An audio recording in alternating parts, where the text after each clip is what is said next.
Hello प्यारे विद्यार्थियों, मैं ब्रजेंद्र यादव आप सभी का फिजिक्स 1-1 में स्वागत करता हूं। फिजिक्स की 16वीं कड़ी में आज हम लोग पढ़ने वाले हैं कूलाम के नियम का सदिश रूप। बहुत इंपॉर्टेंट है, तो आइए देखते हैं कूलाम के नियम का सदिश रूप क्या है, समझते हैं उसको। हम लोग पढ़ेंगे vector form of Coulomb law. इसको हिंदी में हम लोग क्या बोलेंगे? कूलाम के नियम का सदिश रूप। कूलाम के नियम का क्या बोलेंगे? सदिश रूप।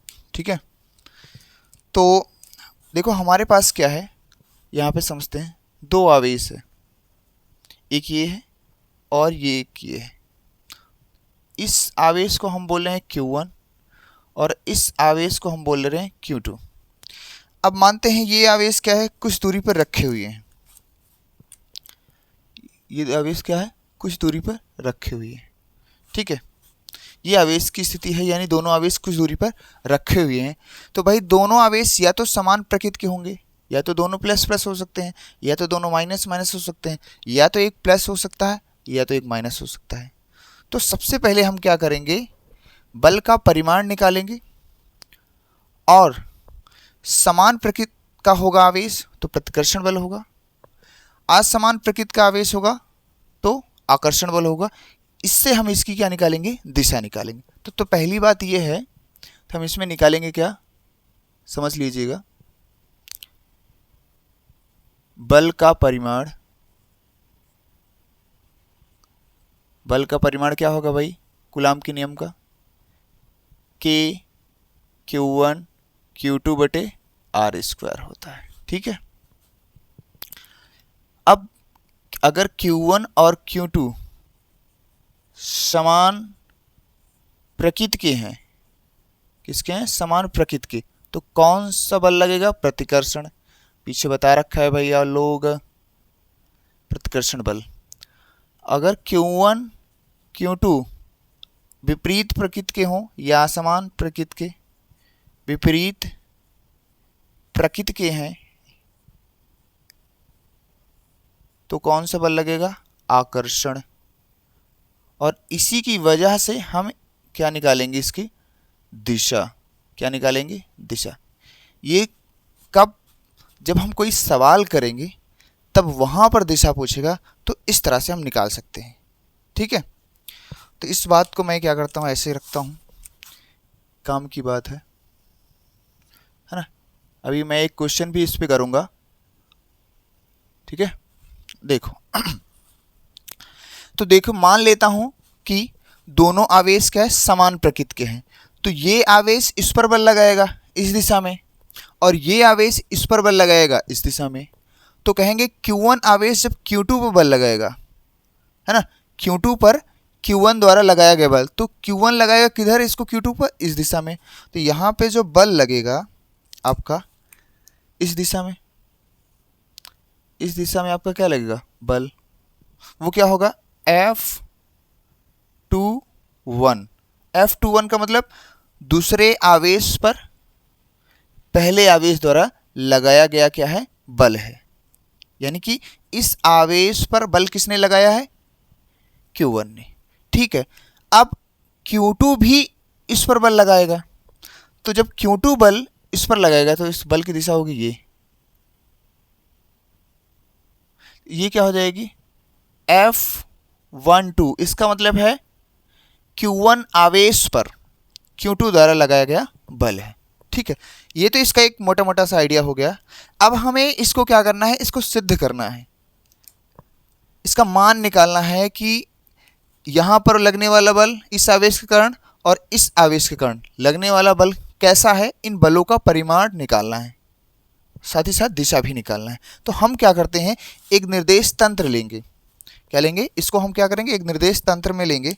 तो निर्देश तंत्र हम लेते हैं, देखो यहाँ पे ये क्या लेंगे, एक निर्देश तंत्र। ठीक है, ये इसका x हो जाएगा और ये वाला पॉइंट y होता है, और ये आपको पता है z होता है। अच्छा, और ये क्या है, ओ यानी मूल बिंदु, ओरिजिन है मूल बिंदु। अब मुझसे पूछा जाए कि इस आवेश की स्थिति क्या है, यानी आवेश कहाँ रखा हुआ है, तो हम इस आवेश की स्थिति बताएंगे तो मूल बिंदु के सापेक्ष इसकी हम स्थिति बताएंगे। तो मूल बिंदु की सापेक्ष इसकी जो स्थिति होगी वो इस तरह से होगी, और इसको लिखेंगे हम r1 वेक्टर से। और Q2 आवेश कहाँ रखा है तो उसकी स्थिति हम कहाँ से बताएंगे, मूल बिंदु से ही बताएंगे। तो मूल बिंदु से इसकी स्थिति ये हो जाएगी, तो ये हो जाएगा r2 वेक्टर। ये Q1 आवेश की स्थिति सदिश क्या है, r1, यहाँ लिख सकते हैं किसके सापेक्ष है, मूल बिंदु के। Q1 आवेश की स्थिति सदिश r1 है जो कि मूल बिंदु के सापेक्ष है। तो सिंपल सा हम लिखते हैं यहाँ पे Q1 आवेश की स्थिति सदिश क्या है भाई, r1, तथा Q2 आवेश की स्थिति सदिश कितनी है, r2 है। और किसके सापेक्ष लिया गया है, मैं बता दिया हूं, मूल बिंदु के सापेक्ष। ठीक है, ये मूल बिंदु के सापेक्ष इसकी क्या है, स्थिति सदिश है। अब यहाँ पे ध्यान से देखें, इसकी दूरी, इसकी जो लंबाई है, दोनों आवेश की जो दूरी है, लंबाई है, उसको हम दो तरीके से लिख सकते हैं, यानी दो सदिश के रूप में दिखा सकते हैं। एक तो ये, ध्यान से देखिएगा, एक इसकी दिशा हम इस तरह से दिखा सकते हैं, ये ध्यान से देखना, इस वाले का ये इसकी लाइन है, ठीक है। तो एक स्थिति सदिश तो इधर है ये। अब देखो यहां से इसको हम क्या लिखेंगे, ये पहले वेक्टर का शीर्ष है, शीर्ष से शीर्ष जुड़ा है, तो हम क्या लिखेंगे इसको, r1 2 पहले वेक्टर के शीर्ष से शीर्ष जुड़ा है और दूसरे वेक्टर के यानी यहाँ के पुच्छ से पुच्छ जुड़ा है, पुच्छ से इसके। तो जहाँ शीर्ष से जुड़ा है यानी कि पहले सदिश से, इसको लिखेंगे 1 2 r1 2। एक ऐसा हो सकता है कि इधर की दिशा में इसकी, अभी दूसरे वेक्टर के शीर्ष से जुड़ा है तो इसको बोलेंगे r2 1 स्थिति। इसकी लंबाई को हम इस तरह से दो तरीके से दिखा सकते हैं, ठीक है। और ये क्या करता है, दिशा बताने का काम करता है। ये क्या करता है, दिशा बताने का। कब कौन सा वाला लेना है कि कब r12 लेना है, कब r21 लेना है। तो देखिए ध्यान से, f21 की दिशा में जो लंबाई है ये है, तो f21 की दिशा में ये जो लंबाई है सदिश बताई रही, इसको लेंगे। और f12 की दिशा में ये लंबाई है, यानी एकांक सदिश, इसकी दिशा बताएगा, तो इसको लेंगे, ठीक है, क्लियर। अब हम देखते हैं, तो देखो भाई दोनों पे, इस पर और इस पर आवेश है, तो दोनों आवेश पे बल लग रहा है। तो सबसे पहले हम कहते हैं कि Q1 आवेश पर Q2 द्वारा लगाया गया बल क्या होगा। देखो ध्यान से देखिएगा, क्या कह रहा हूं मैं कि Q1 आवेश पर, इस आवेश पर फोर्स कौन लगा रहा है, Q2, और इस दिशा में लगा रहा है तो कौन होगा, Q1 पे लग रहा है फोर्स, तो क्या होगा F12। तो क्या हो जाएगा F12। क्या बोला है, इसका परिमाण क्या होगा भाई, इसका परिमाण क्या होगा, K Q1 Q2 बटे क्या होता है r स्क्वायर लेंगे। लेकिन इस दिशा में जो यह 12 की दिशा में फोर्स लग रहा है और इसके बीच की दूरी क्या है आवेशों के, ये है भाई, दो आवेशों के बीच की दूरी ही है। लेकिन जब F12 पर फोर्स लग रहा है तो इसकी इन दोनों आवेशों के बीच की दूरी के दिशा देखिए ये वाला है, ये वाला, यानी F क्या लिखेंगे, F12 का मैग्नीट्यूड। भाई मैग्नीट्यूड लेते हैं ना, देखो मैग्नीट्यूड, ठीक है। अब अगर इसमें क्या किया जाए, इसके एकांक वेक्टर से गुणा कर दिया जाए तो वो उसका आ जाता है सदिश रूप। किसी भी सदिश राशि में उसके परिमाण में एकांक सदिश से गुणा कर देंगे, ये इसका परिमाण है। अब इसमें क्या हम एकांक सदिश से गुणा कर देंगे तो इस बल का क्या आ जाएगा, सदिश रूप। तो इस दिशा में जो एकांक सदिश है ये क्या हो जाएगा, R12 कैप, ये हो जाएगा। ये समीकरण आपका 1 मान लेते हैं, ठीक है। इसी प्रकार से Q2 आवेश पर Q1 द्वारा लगाया गया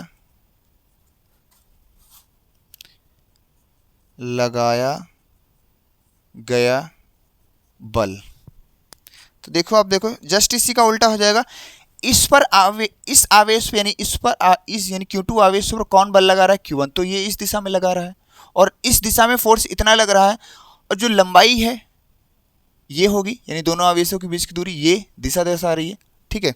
तो यानी मैग्नीट्यूड, तो F21 क्या होगा, परिमाण इसका K Q1 Q2 बटे क्या हो जाएगा, R21, सदिश का क्या लेंगे, यहाँ परिमाण लेंगे का होल स्क्वायर। अब इसमें हम क्या कर दें, इसके एकांक वेक्टर से, एक्चुअल में ये क्या है, दोनों दिशा बता रहे हैं, ये और ये दिशा बताने का काम कर रहे हैं। तो यहाँ से क्या कर देंगे, R21 कैप से गुणा कर देंगे, तो ये हो जाएगा इसका क्या, सदिश रूप। तो यहाँ पे ये पता चला कि Q1 पर कितना बल लग रहा है इस दिशा में, क्योंकि एकांक वेक्टर से गुणा किया गया ये है, और Q2 पर इस दिशा में कितना बल लग रहा है, ये लग रहा है। अब ध्यान से देखिए, एक बल इधर लग रहा है, एक बल इधर लग रहा है, लेकिन बलों का जो परिमाण है वो सेम है, दिशा क्या है, दोनों की अलग है। अब ये R12 और R21, ये जो बीच की लंबाई है, एक्चुअल में ये क्या है, ये दिशा को प्रदर्शित कर रही है। तो इसको दिशा के रूप में लिखना है तो एकांक वेक्टर के रूप में लिखेंगे। अब चूंकि ध्यान से देखें, चूंकि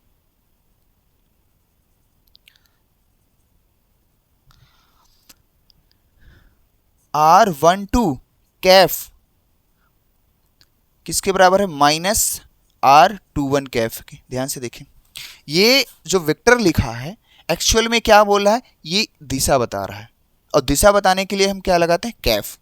अब ध्यान से देखें, F12 के स्थान पे समीकरण 1 में F12 के स्थान पे माइनस का F21 लिखेंगे, है ना, माइनस का F21, ये तो हो गया दिशा के। अगर परिमाण में लिखेंगे तो क्या हो जाएगा, R12 का परिमाण बराबर किसके होगा, R21 के परिमाण के, ठीक है। ये हो जाएगा कि नहीं हो जाएगा, परिमाण में तो दोनों बराबर होगा, मॉड है, और उसमें दिशा का कोई फर्क ही नहीं पड़ेगा, ये हो जाएगा। अब देखो यहाँ पे R12 का मान ध्यान से देखिएगा, अगर मैं यहां रखता हूं R12 का मान यहां रखता हूं तो माइनस का 21 कैफ हो जाएगा, ठीक है। R12 इस वेक्टर के परिमाण के स्थान पे मैं इसके लिखूंगा तो ये आ जाए। देखो अब ध्यान से देखो, यही देखो यहां लिख देते हैं, समीकरण 1 से ध्यान से देखिएगा आप, तो F12 है, ठीक है।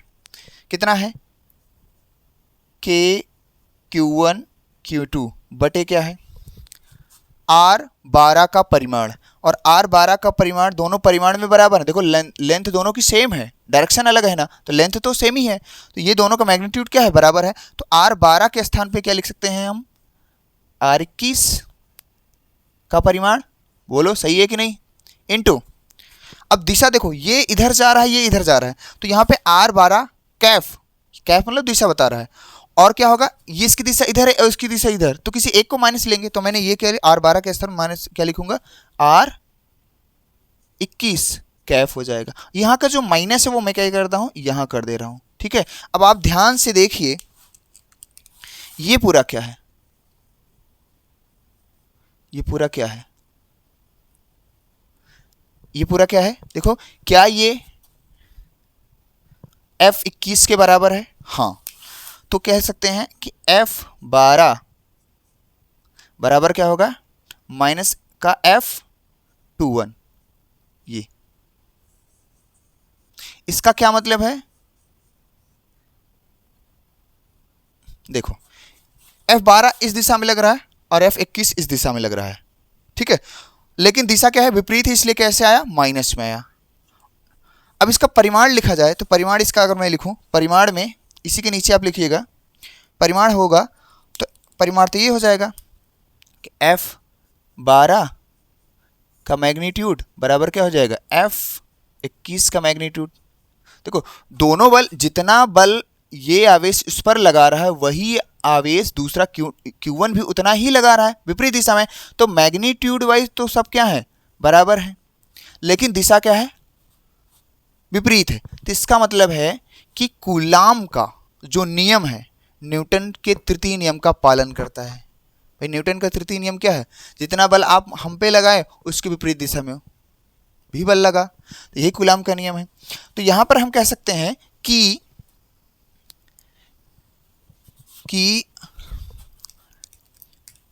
दोनों आवेशों के बीच लगने वाला बल का परिमाण समान है, परंतु दिशा कैसी है, विपरीत है। दोनों आवेशों पे जो लगने वाले बल का मान कितना है, सेम है, परिमाण में सेम है, लेकिन दिशा क्या है, अलग अलग है। अतः कूलाम का नियम न्यूटन के तृतीय नियम का पालन करता है। ये चीज आप देख लेंगे, मैंने बता दिया, ठीक है। अब देखेंगे यहां से मैं अगर कुछ चीजें खास देखूं, ये R21 का क्या मतलब है। R21 का मतलब है वेक्टर R2 में से वेक्टर R1 को घटा दो, ये सवाल के लिए काम आएगा। वेक्टर R12 का क्या मतलब है, तो वेक्टर R1 में से वेक्टर R2 को घटा दो, ये वाली बात है, ठीक है। तो इस तरह से हम लोग करेंगे। तो आई होप ये टॉपिक आपको क्लियर हो चुका होगा कि कैसे क्या चीजें हैं। अब हम लोग इस पर एक सवाल करेंगे, ठीक है।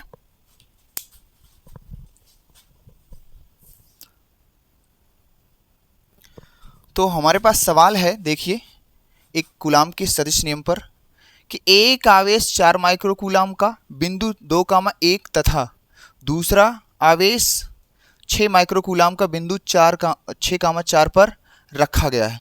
तो Q1 आवेश के कारण Q2 पर लगने वाले बल का सदिश रूप निकालना है। तो सबसे पहले हम निकालेंगे कि पहला आवेश की स्थिति सदिश क्या है, दूसरे आवेश की स्थिति सदिश क्या है। क्लास 11 का ये टॉपिक है। अगर ये चीज निकालेंगे स्थिति सदिश तो देखो हमें क्या निकालना है, R1। सॉल्यूशन है इसका, R1 कितना, R1 की स्थिति सदिश पहले आवेश के साथ, दूसरे का R2 की स्थिति सदिश। तो R1 की स्थिति सदिश मतलब इस बिंदु पर रखा है, तो पहला क्या होता है 2i कैफ, दूसरा क्या होगा 1j कैफ। क्या इतनी बात क्लियर है। दूसरे बिंदु कहाँ रखा है, दूसरा आवेश जो है इस बिंदु पर रखा है, तो यानी क्या होगा, पहला यानी कि x पर है, x अक्ष पर है, तो i कैफ 6i कैफ, और दूसरा क्या है 4j कैफ, ठीक। अब ये कह रहा है कि तो Q1 आवेश के कारण Q2 पर लगने वाला बल, अब आप चित्र में देखेंगे तो Q2 पर लगने वाला बल यानी कि R21, दूसरे आवेश पे लगने वाला बल, तो R21 क्या होगा, अभी बताया था, R2 माइनस क्या होगा R1। तो देखो यहां से R2 कितना है, ये है, R1 कितना ये है, तो 6i में से कितना जाएगा, 2i बचेगा, निकालेंगे तो कितना होगा 4i कैफ, और 4j कैफ में से एक जगह जाएगा, कितना हो जाएगा 3j कैफ। अब ये इसका क्या है R21 जो निकाल लिया, तो हमें इससे क्या करना है, इसका परिमाण निकाल लेते हैं। इसका क्या निकाल लेते हैं, परिमाण। तो इसका अगर हम परिमाण निकालें, परिमाण क्यों निकालें, चूंकि उसमें सूत्र में परिमाण भी था, तो परिमाण निकालने के लिए आपको क्या पता है, ये मॉड क्या हो जाएगा, इसका गुणांक और इसका गुणांक, 4 का स्क्वायर प्लस 3 का स्क्वायर, कितना हो जाएगा 16, 16 9 25, रूट 25 का मान, ये कितना हो जाएगा 5। इसका क्या आ गया, परिमाण आ गया, ये मीटर आ गया, 5 मीटर आ जाएगा, ठीक, परिमाण। अब अगर डायरेक्शन निकालें तो डायरेक्शन, दिशा, ये इसका परिमाण है, परिमाण, डायरेक्शन यानी दिशा, दिशा निकालेंगे तो इसका अगर हम दिशा निकालें, अभी बताया था कि कोई स्थिति सदिश है उसकी दिशा बताना है तो क्या करेंगे हम उसको एकांक वेक्टर के रूप में लिखेंगे। तो इसकी दिशा होगी r21 कैफ की जो दिशा होगी वेक्टर r बटे मॉड ऑफ 21, ये होता है एकांक सदिश। ये क्या होता है एकांक सदिश। एकांक सदिश क्या है, जो एकांक कैफ है ना वेक्टर आर वेक्टर कैफ 21, तो ये सदिश बटे सदिश का परिमाण। तो देखो यहाँ पे इसको भी निकाल लेते हैं। 21 कितना है, देखो r21 कितना है 4i Kaif plus 3j Kaif बटे इसका परिमाण क्या है, देखो परिमाण इसका कितना है, मैंने क्या निकाला है 5, ये हो जाएगा। अब सब कुछ हमारे पास डायरेक्शन भी आ चुका है, परिमाण भी आ चुका है। तो अब हम Q1 आवेश के कारण Q2 पर जो लगने वाला बल निकाल सकते हैं। Q2 पर लगने वाला जो दूसरे आवेश पे लगने वाला बल क्या था, ये था। तो Q2 पर लगने वाला ये लिख सकते हो Q1 आवेश के कारण Q2 पर बल क्या होगा, अभी अभी बताया Q2 पर यानी कि F21 क्या होगा K Q1 Q2 बटे मॉड ऑफ, मार्कर कहाँ गया, एक मिनट, मॉड ऑफ R21 का स्क्वायर इंटू क्या है R21 कैफ, यही तो निकाला था। इसीलिए मैंने देखो डायरेक्शन निकाला, मॉड निकाला, इसीलिए क्योंकि हमें बल चाहिए था दूसरे पे। अब देखो यहाँ पे 21 के का मान 9 × 10 घाते 9, Q1 आवेश कितना है 4 माइक्रोकूलम, माइक्रोन को बदल देंगे तो 1 माइक्रोन 10⁻⁶। फिर Q2 कितना है 6, तो 6 × 10⁻⁶ हो जाएगा बटे इसका परिमाण, यानी कि ये परिमाण कितना है 5 और स्क्वायर कर देंगे तो क्या हो जाएगा 25। नहीं इसका देखो परिमाण कितना आया है 5 आया है, परिमाण कितना है 5 आया है और स्क्वायर कर देंगे इसका, ठीक है, इनटू ये कितना है, ये 4i Kaif plus 3j Kaif बटे क्या हो जाएगा 5, ये इतना हो जाएगा। ठीक है, हमारे यहाँ इतनी चीज़ें मिल गई हैं, कोई दिक्कत वाली बात नहीं है। अब हमें क्या करना है, देखो भाई कुछ कटेगा नहीं, कटेगा कुछ भी नहीं कटने वाला है। तो अपन क्या करते हैं, तो ये 9 चौक 36 और 6, देखो यहाँ पे 6 6 12, 12 में से 9 गया -3, नीचे क्या बच गया, नीचे क्या बच रहा है भाई 25 × 5 इंटू क्या बच रहा है 4i Kaif plus 3j Kaif. ठीक है, तो और थोड़ा सा निकाल देता हूँ, बाकी आप आगे लोग कर ही लोगे। 6 × 36 के 6 हो जाएगा, 6 × 18 3 21 216 और 25 पंचे 125। ठीक है, इंटू 10 टू द पावर कितना है -3, ये 4i Kaif plus 3j Kaif, ये हो जाएगा। अब आप इसको तो सॉल्व कर सकते हो, इसका मान आप निकाल लेंगे, है ना, तो ये आपके लिए हो जाएगा, आपका होमवर्क है। इतना 1-2 लाइन आप काम कर लें, बस आप क्या करें इसका इसमें भाग लगा दें, मान निकाल के क्या करें मात्रक लिख दें उसका न्यूटन, यही आपका हो जाएगा फाइनल आंसर। ठीक है, एक बार मैं चेक कर लेता हूँ, कोई दिक्कत तो नहीं है कि देखो R1 कितना है, ये है, ठीक है, R2 कितना है, ये है, ठीक है, R2 - R1 4 में से 2 गया, ये ठीक है, सॉरी 6 में से 2 गया 4i और 4 में से 1 गया, ये ठीक है। इसका परिमाण क्या होगा, ये भी सही है, दिशा क्या होगी यानी ये और बटे ये, ठीक है। और फिर ये फोर्स है Q1 आवेश के कारण Q2 पर लगने वाला, तो F21 लिखेंगे K Q1 Q2 2R1 Kaif upon mod of 2R1 का स्क्वायर। तो देखो इसका मान ये हो गया, Q1 का मान ये दे रखा है, Q2 का मान ये दे रखा है, ठीक है, ये भी।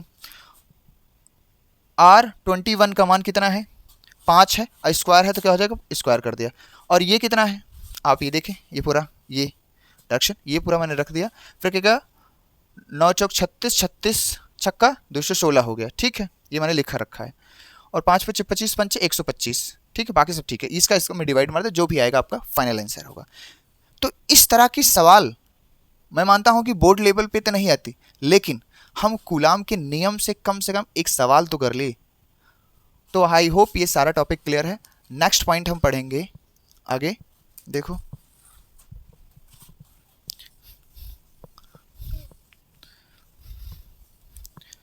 इसको आप कर लीजिए, कोई दिक्कत नहीं।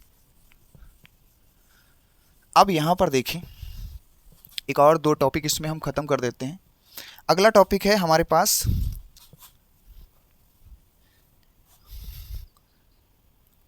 कंपैरिजन बिटवीन, चलो लिखते हैं विद्युत बल तथा गुरुत्वाकर्षण बल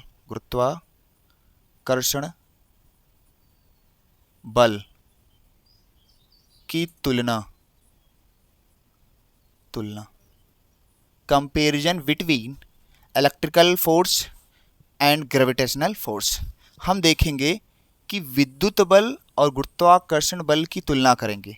जैसा ये कूलाम का नियम का बल है जो लगता है, सिमिलर वैसे ही आपका क्या है, गुरुत्वाकर्षण बल भी होता है। दोनों में तुलना करेंगे तो हमें ये पता चलेगा कि कौन सा बल किसके तुलना में कितना गुना भारी होता है, वो चीज़ हम देखेंगे इस पॉइंट में। मैथमेटिकली इसको हम करेंगे।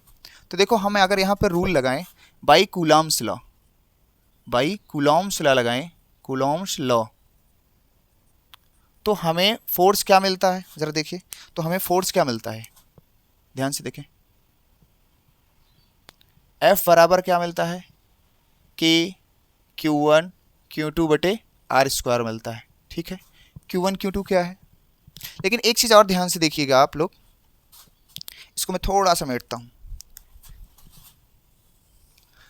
हम विद्युत बल और गुरुत्वाकर्षण बल की तुलना करना चाहते हैं, लेकिन उससे पहले ये पता करना है कि ये बताना है हमें हम किसके लिए तुलना कर रहे हैं, 2 इलेक्ट्रॉन के लिए कि 2 प्रोटॉन के लिए कि 1 इलेक्ट्रॉन 1 प्रोटॉन के लिए। तो 3 तरीके से इसकी तुलना कर सकते हो। तो हम क्या कर रहे हैं, 1 इलेक्ट्रॉन और 1 प्रोटॉन के लिए तुलना करके आपको दिखाते हैं कि विद्युत बल गुरुत्वाकर्षण बल का कितना गुना होता है। उसी प्रकार से 2 प्रोटॉन के लिए और 2 इलेक्ट्रॉन के लिए भी होता है। क्लियर। तो हम क्या लिखेंगे इसमें, पहला पॉइंट कि 1 इलेक्ट्रॉन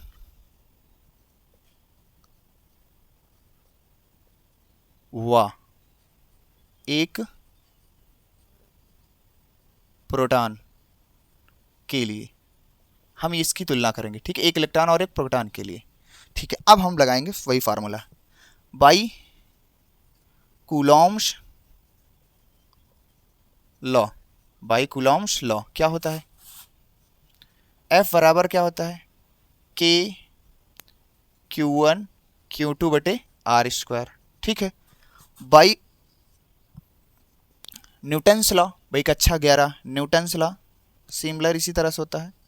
न्यूटन्स लॉ क्या होता है, वो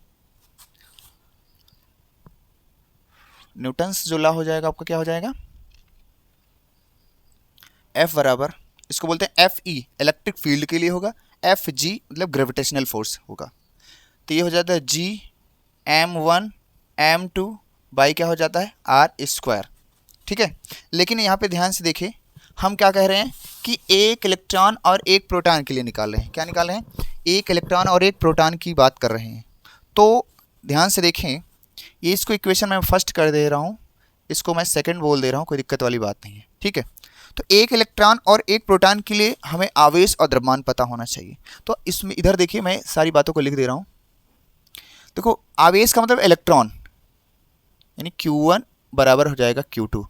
दोनों पर आवेश कितना, 1.6 इंटू 10⁻⁻ कितना होगा, -19 कूलाम। आवेश यानी इलेक्ट्रॉन का आवेश। अब भाई द्रव्यमान किसका लिए जाएगा, Me यानी इलेक्ट्रॉन। देखो, एक आवेश का भी इलेक्ट्रॉन उतना होता है और प्रोटॉन का भी आवेश उतना ही होता है, तो मैंने दोनों को एक साथ लिख दिया। ठीक, अब इलेक्ट्रॉन का द्रव्यमान कितना होता है, 9.1 इंटू 10⁻31 kg। लेकिन MP कितना होता है प्रोटॉन का द्रव्यमान, क्योंकि एक प्रोटॉन लेना है और एक वही इलेक्ट्रॉन ले लिया, तो प्रोटॉन क्या हो जाएगा 1.67 इंटू 10⁻⁻27 kg। ठीक, ये हो गया। यहाँ पे M1 M2 जो लिखा है आप Me MP लिख सकते हो, Me MP, इसका मतलब है एक इलेक्ट्रॉन का द्रव्यमान लेना, एक प्रोटॉन का, लिखा भी है हेडिंग मैंने। यहाँ पे क्या लिख सकते हो, E और P, प्रोटॉन और इलेक्ट्रॉन दोनों मतलब सेम ही है उसका तो मान। अब यहाँ पे फंसा क्या, K कितना होता है, K का मान आप जानते हो 9 × 10⁻9, ठीक है। फिर उसके बाद यहाँ पे एक G आया 6.67 × 10⁻11, क्या न्यूटन मीटर स्क्वायर पर, यहाँ पे हो जाएगा किलोग्राम स्क्वायर, और यहाँ पे क्या होगा, इसका मतलब न्यूटन मीटर स्क्वायर पर कूलम स्क्वायर। ये इतनी वैल्यू है, ये आपको याद होना चाहिए। अच्छा, जब सवाल आएगी तो ये वैल्यू आपको दी रहेगी, है ना, एक्चुअल क्वेश्चन में वैल्यू दी रहती है। अब इन सारी वैल्यू को हम यहाँ पर रखेंगे, लेकिन उससे पहले क्या करते हैं, दोनों का भाग लगाते हैं। समीकरण 1/2 से जब भाग लगाएंगे तो देखो क्या FE अपान क्या होगा, FG, ठीक है। तो R² से R² दोनों में दूरी सेम है, कट जाएगा, तो क्या बचेगा K QV QP, QV मतलब इलेक्ट्रॉन का आवेश, QP मतलब प्रोटॉन का आवेश, दोनों सेम होता है। फिर G Me का मतलब मास ऑफ इलेक्ट्रॉन, MP का मतलब मास ऑफ प्रोटॉन, नहीं तो MP मध्य प्रदेश समझो, मास ऑफ प्रोटॉन, ये हो जाए। इन सब की वैल्यू भर दो। K का मान देखो मैंने बता रखा है 9 × 10⁻9। Q1 Q2 का मान कितना है, सेम है 1.6 × 10⁻19 कूलम का क्या लिख सकते हैं, होल स्क्वायर, क्योंकि 2 बार है वही चीज़। और G का मान 6.67 × 10⁻- क्या हो जाएगा 11, और Me का मान कितना है 9.1 × 10⁻31 kg, और MP का मान कितना है 1.67 × 10⁻27 kg, ठीक। तो सबसे पहले तो हम यहाँ घात की तुलना करेंगे, घातों को इकट्ठा करेंगे, है ना। को पता है कि कैलकुलेशन लंबी है, कैलकुलेशन है ना लंबी है, तो 9 × क्या हो जाएगा 16 लंबे 256 2.56, और ये हो जाएगा 19 दूना 38, 38 में से 9 चला जाएगा, माइनस में है ना, 19 दूना 38 हो जाएगा, 38 में से 9 चला जाएगा तो कितना हो जाएगा -29, ठीक। नीचे अब नीचे देखो कितना है घात, पहले देखो घात, इसको तो मैं 6.67 इसको कर दिया, और 9.1 कर दिया, और 1.67 कर दिया। पावर देखो, अब पावर कितनी है, ये कितना हो जाएगा 42, 31 - 11 42, अब -42 में 27 जोड़ेंगे, 1 कम 70, यानी कि माइनस में 1 कम हो जाएगा 70, ठीक है इतना। अब इसको मैं ऊपर ले जाऊंगा, तो FE अपान FG जो आया है, इन दोनों का गुणा करो, तो 23.04 हो जाएगा, गुणे देखो ये 29 है, ये प्लस में आएगा, ऊपर जुड़ जाएगा ना, और इन सब का गुणा आप करें 6.67 इंटू क्या है, मैं घात दिखा दे रहा हूँ, मेन चीज़ घात है, 9.1 इंटू 1.667, ये।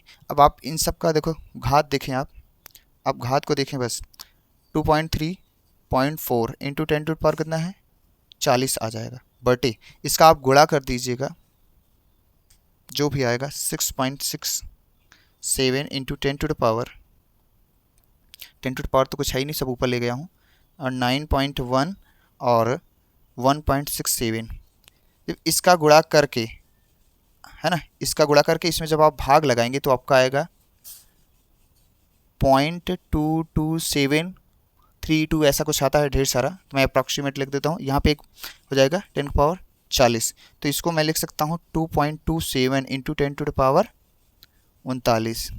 ये क्या आया, ये क्या आया आपका FE अपान FG, FE अपान FG। अब देखो इसकी तुलना में ये क्या है, नगण्य है, तो आप यहाँ पे देखें, यानी कि FE अपान FG जो आया, आप सॉल्व करेंगे इतना ही आएगा, ट्रस्ट मी, 2.27 इंटू 10⁻39। अब इसकी तुलना में ये क्या है, बहुत छोटा है, तो इसको हम छोड़ देंगे, तो ये FE क्या हो जाएगा, FE 10⁻39, और इसका गुणा कर देंगे, क्या हो जाएगा FG। अब आप सोचो देखो क्या निकल के आया है, कि ये जो वैद्युत बल है गुरुत्वाकर्षण बल का 10⁻³ गुना होता है। एक इलेक्ट्रॉन और एक प्रोटॉन के लिए जो वैद्युत बल है गुरुत्वाकर्षण बल का 10⁻³ गुना होता है। ठीक है। अब अगर बात आई दो प्रोटॉन के लिए, जब दो प्रोटॉन के लिए आएगा तो सिमिलर यही करना है। यहाँ जैसे इलेक्ट्रॉन का द्रव्यमान लिखा है आपने, प्रोटॉन का ही द्रव्यमान लिखेंगे, सिमिलर करेंगे तो ऐसे ही आ जाएगा। तो मैं यहाँ पे लिख देता हूँ इस साइड में, इसको मैं मेट रहा हूँ। ठीक है, ये आप कर लीजिए, कोई दिक्कत नहीं है। तो ये एक इलेक्ट्रॉन एक प्रोटॉन के लिए वैद्युत बल गुरुत्वाकर्षण बल का कितना गुना होता है? 10⁻³ गुना। दूसरी बात है कि दो प्रोटॉन के लिए, दो प्रोटॉनों के लिए देखा जाए, प्रोटॉनों के लिए तो आप मान निकालेंगे, मैं बता दे रहा हूँ कि Fe है आपका आएगा 10⁻36 Fg। 36 क्या आ जाएगा? Fg। 36 क्या है? Fg। यानी जब प्रोटॉन का द्रव्यमान दोनों लिखोगे तो गुरुत्वाकर्षण, दो प्रोटॉन के लिए वैद्युत बल गुरुत्वाकर्षण बल का कितना गुना है? 10⁻36 गुना। इसी प्रकार से थर्ड ये है, वो तो पहला था। दो इलेक्ट्रॉनों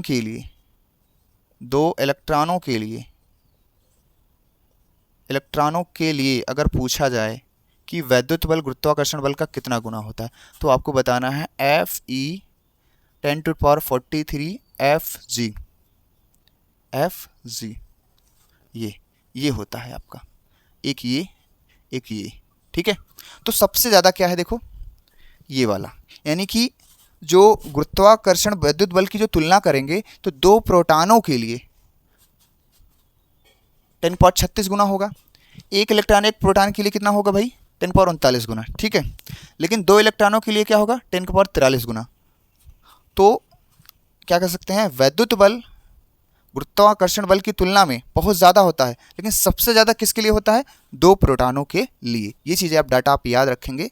ठीक है, आई होप क्लियर। एक पॉइंट मैं इसमें और पढ़ा दे रहा हूँ, ठीक है, फिर आगे मैं क्लास को समाप्त करूँगा।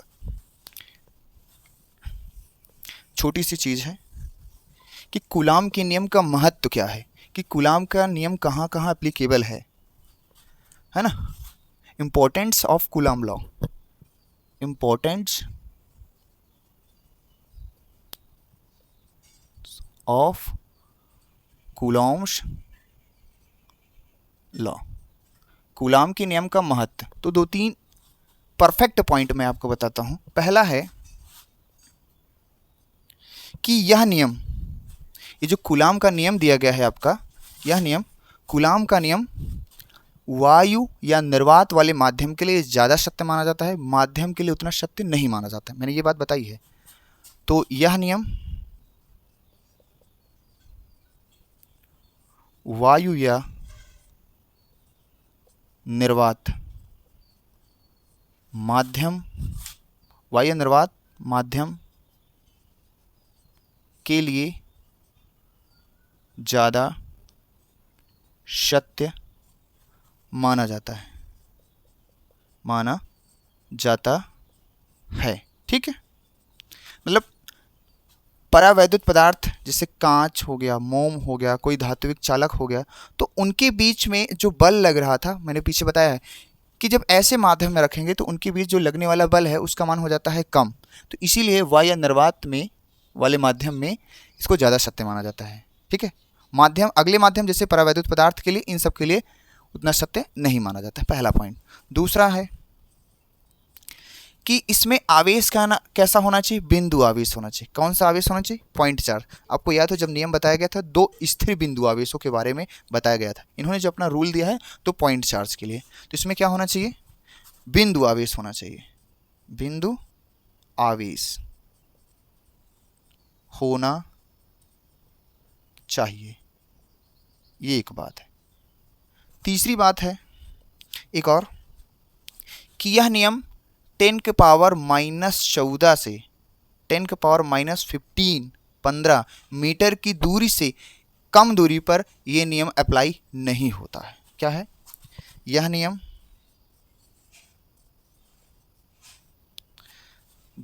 10⁻14 से 10⁻14 या 10⁻−15 मीटर से कम दूरी पर लागू नहीं होता है। देखो मतलब समझो इसका।